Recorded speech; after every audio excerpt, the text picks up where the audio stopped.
Hello दोस्तों, आप सभी को बहुत बहुत स्वागत है इस वीडियो में। देखिए, आपके सामने एक क्वेश्चन दिया गया है, one question but multiple concept. क्या इस क्वेश्चन को हम विद इन 10 और 20 सेकंड में सॉल्व कर सकते हैं?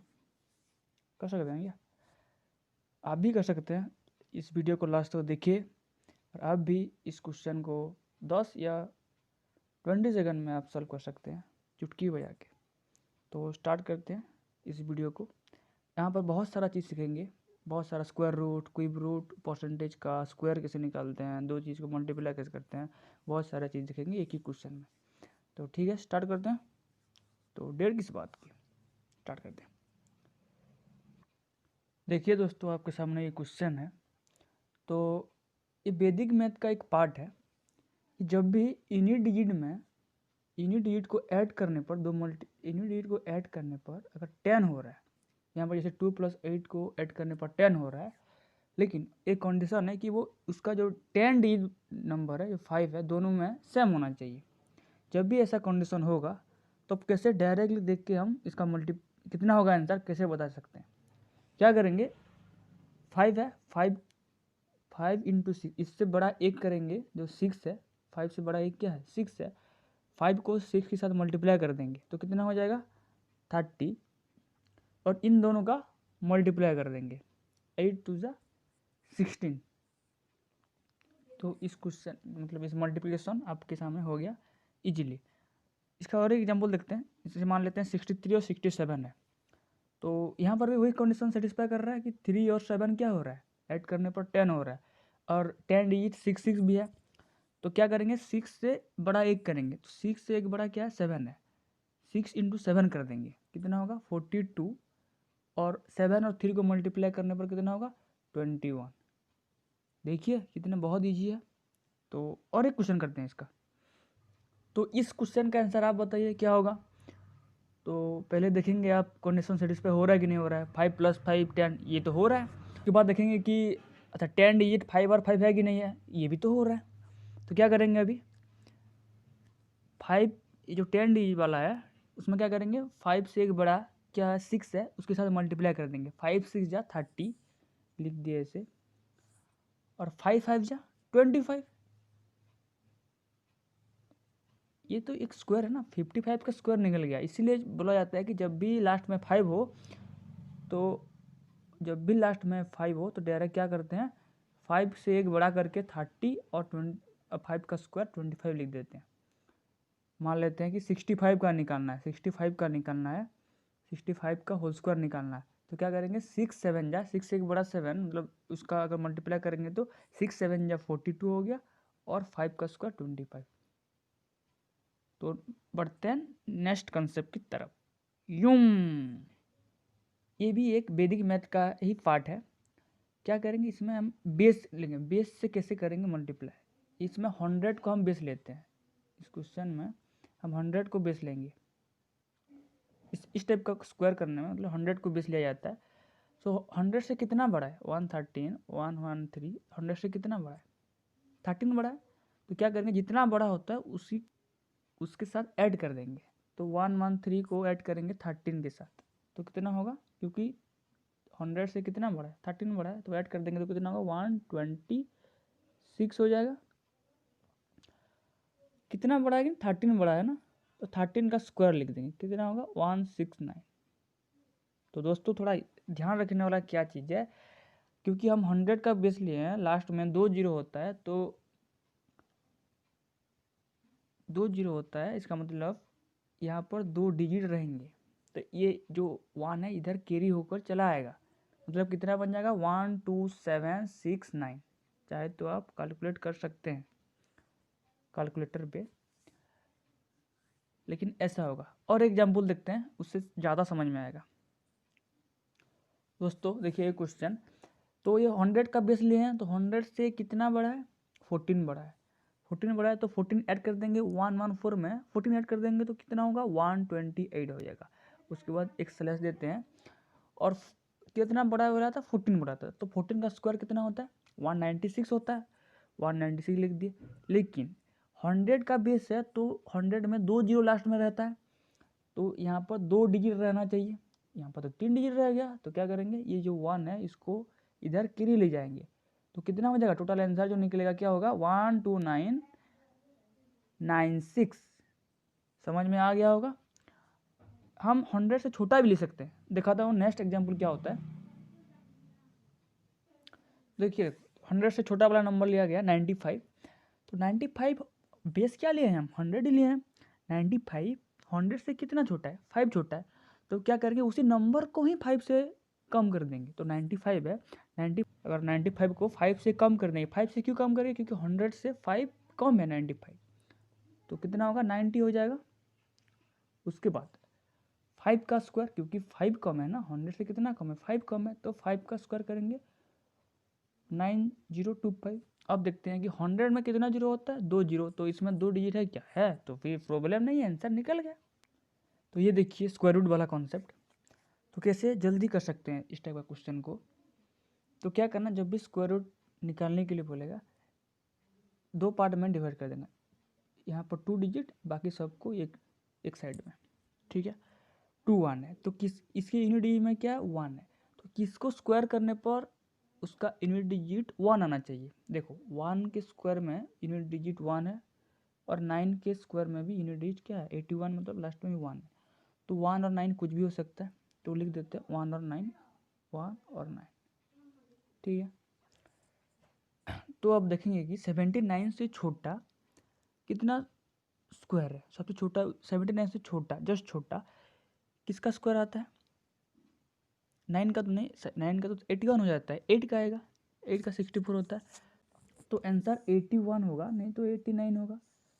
अब कौन सा होगा, कैसे डिसाइड करेंगे, तो क्या करेंगे 8 से जस्ट बड़ा 9 होता है, उसके साथ मल्टीप्लाई कर देंगे, तो कितना होगा 72, कितना होगा 72, 72 7। अब कंपेयर करेंगे 79 को, 79 72 से बड़ा है कि छोटा है, बड़ा है, तो आंसर बड़ा वाला होगा। अगर मान लेते छोटा होता तो छोटा वाला आंसर होता, तो इस केस में क्या होगा, बड़ा है तो बड़ा वाला आंसर। और एक एग्जाम्पल देखते हैं। हाँ, उससे पहले आप देख लेंगे कि ये जो होता है ना, जो पेयर में रह रहा है, ये जो दोनों है, इन दोनों को ऐड करने पर, डिजिट ऐड करने पर 10 होता है हमेशा। अगर 1 इसका 1 है तो 9 है, इसका 9 का स्क्वायर करेंगे तो 81 आएगा, 1 का स्क्वायर करेंगे तो 1 आएगा, तो यूनिट डिजिट सेम होगा, उन दोनों डिजिट का समेसन 10 होता है। जैसे 2 का 4 है, 8 का 64, तो दोनों का यूनिट डिजिट 4 है, तो दोनों को ऐड करने पर 10 हो रहा है, 2 + 8 10। उसी तरह से आप समझ सकते हैं। तो इस क्वेश्चन को करते हैं। इस क्वेश्चन में यहाँ पर 2 डिजिट को एक साथ, बाकी सबको एक साथ रख दिए, तो किसके यूनिट डिजिट में 6 आता है, किसका स्क्वायर करने पर 4 का। अगर 4 का पता चल गया तो दूसरा क्या होगा, उसको क्या ऐड करने पर 10 आता है कि नहीं 6, दूसरा क्या होगा 6, ठीक है, क्योंकि 6 का स्क्वायर करेंगे 36 आता है, तो उसमें अभी 6 आ रहा है, ठीक है। अब देखते हैं कि 57 से छोटा, जस्ट छोटा स्क्वायर है क्या, याद करेंगे दो बार, 7 का स्क्वायर 49 होता है, 7 आता है, तो आंसर 74 और 76 में से कुछ होगा। लेकिन क्या होगा, तो 7 को क्या करेंगे, उससे जस्ट बड़ा नंबर 8 के साथ मल्टीप्लाई कर दें, तो कितना होगा 56 होगा, 56 होगा। तो 56 जो हुआ 56, अब इसके साथ कंपेयर करेंगे 57, 56 से बड़ा है कि छोटा है, बड़ा है, तो आंसर क्या होगा बड़ा वाला। समझ में आ गया होगा। अब चलते हैं नेक्स्ट कॉन्सेप्ट की तरफ। तो ये देखिए क्यूब रूट का कॉन्सेप्ट। अब ये क्यूब होता है, 2 का क्यूब 8 होता है, इस टाइप से सब कुछ होता है, लेकिन इससे इंपॉर्टेंट कंक्लूजन जो निकलता है ना, वो देखते हैं वो क्या होता है, कंक्लूजन क्या निकलता है वो देखते हैं। कि देखिए जब भी 2 आएगा उसका यूनिट डिजिट, मतलब 2 का लास्ट में यूनिट डिजिट होगा, तो 8 उसका यूनिट डिजिट में आएगा। जब भी 3 होगा क्वेश्चन में, 3 यूनिट डिजिट में, तो 7 उसका यूनिट डिजिट में आएगा। और 0 1 4 5 6 इन सब का क्यूब करने पर लास्ट यूनिट डिजिट में वही सेम ही चीज़ आता है, ठीक है। अब करते हैं क्वेश्चन कि देखिए ये जो निकाल रहे हैं क्यूब रूट और स्क्वायर रूट, ये परफेक्ट क्यूब रूट मतलब परफेक्ट स्क्वायर का निकलेगा, जिसका अगर निकल सकता है रूट इंटीजर में जो होता है, क्यूब रूट भी जो होता है वो इंटीजर में आने वाला ही इस ट्रिक का इस्तेमाल कर सकते हैं। अगर परफेक्ट नहीं है तो उस ट्रिक का इस्तेमाल हम नहीं कर सकते, पॉइंट में आने वाले का क्वेश्चन का इस्तेमाल यहाँ पर हम नहीं कर सकते। तो इस क्वेश्चन को स्टार्ट करते हैं।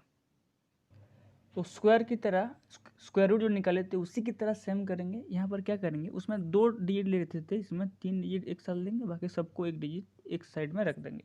ठीक है, तो अब यहाँ पर देखो 3 इसकी यूनिट डिजिट में क्या है 3 है, तो 3 के पेयर में क्या आएगा 7 आएगा, क्योंकि 3 और 7 पेयर में मतलब पेयर है, ये दोनों जोड़ी है, प्यार मोहब्बत नहीं है लेकिन जोड़ी है ये।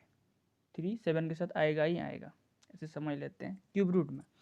तो यूनिट डिजिट में क्या आएगा 7 आएगा, और दोनों को ऐड करने पर 10 होता है। ये वाला लॉजिक भी आप लगा सकते हैं। ठीक है, बाकी लेकिन बाकी सब में जो है ना, बाकी सब में वही सेम होता है। 0 हो गया, 1 हो गया, 4 हो गया, 9 हो गया, 6 हो गया, उनका क्यूब रूट अगर क्यूब करेंगे तो वही सेम ही डिजिट आएगा, यूनिट डिजिट सेम आएगा। 1 का 1 आएगा, 0 का 0 आएगा, उसी तरह से। ठीक है, अब देखिए 19 से छोटा क्यूब कुछ है क्या? 19 से छोटा क्यूब क्या है? ऐसे करेंगे तो क्या 3 हो सकता है क्या? नहीं, 27 हो जाता है वो। 2 हो सकता है, 2 का तो कितना 8 होता है। अच्छा 2 हो सकता है, तो direct 27 is the answer of this cube root. ठीक है, आगे बढ़ते हैं, यही ट्रिक, आगे बढ़ते हैं। तो नेक्स्ट कॉन्सेप्ट की तरफ बढ़ते हैं। परसेंटेज का कॉन्सेप्ट आपके स्क्रीन पर ये रहा। ठीक है, तो 1/8 को अगर परसेंटेज में कन्वर्ट करेंगे तो क्या परसेंटेज में कैसे कन्वर्ट करते हैं, क्या करते हैं ना, इंटू 100 करेंगे इसमें 1/8 में, तो 12.5 होगा।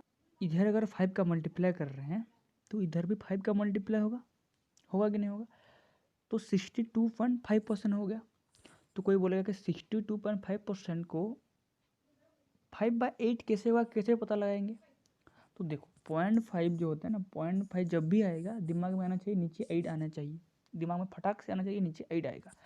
अब देखो क्योंकि यहाँ पर भी 0.5 है, नीचे 8 आ रहा है, 1/8 का वैल्यू कितना होता है 12.5%, तो 62.5% है। तो 12 का कितना गुना है, लगभग ऐसे या मतलब कैलकुलेट करेंगे तो लगभग 5 टाइम्स इस टाइप का हो रहा है ना, 5 टाइम्स है। तो ठीक है, तो 5/8 ऐसे ही दिमाग में कैलकुलेट किया जाता है, आराम से कर सकते हैं।